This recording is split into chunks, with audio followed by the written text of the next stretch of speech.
Pinagtibay ng Korte Suprema ang legalidad ng batas na mag-uurong sa barangay at sangguniang kabataan election sa susunod na taon.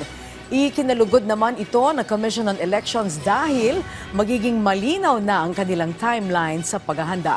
Si Luisa Erispe sa sentro ng balita.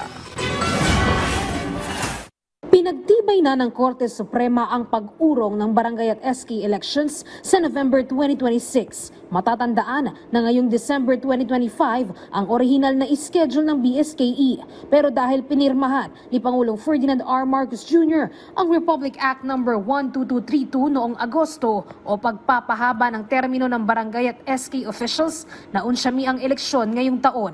Sa kabila ng 4 na petisyon na kumwestiyon ito sa Korte Suprema, naniniwala ang mataas na hukuman na walang nilabag na batas ang pag-urong ng eleksyon. Sa pahayag ng SC, may kapangyarihan ang Kongreso na magtakda ng termino ng mga halal na opisyal.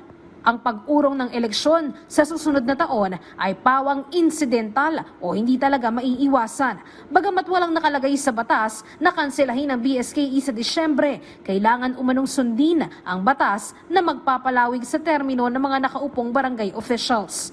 Nilinaw rin ng SC na hindi nito nilalabag ang karapatang makaboto ng mga Pilipino dahil hindi naman sinuspindi ang eleksyon nang walang kasiguraduhan kung kailan matutuloy. Bagkus na iba lang ang ikot nito na kung dati isinasagawa kada 3 taon, ngayon ay kada 4 na taon na.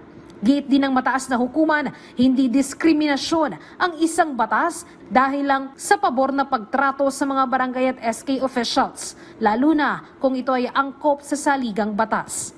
Ayon naman sa Commission on Elections, ito na ang tatapos sa mga haka-haka hinggil sa BSKE. Sa ngayon, tututukan na nila ang paghahanda para sa botohan na isasagawa sa susunod na taon.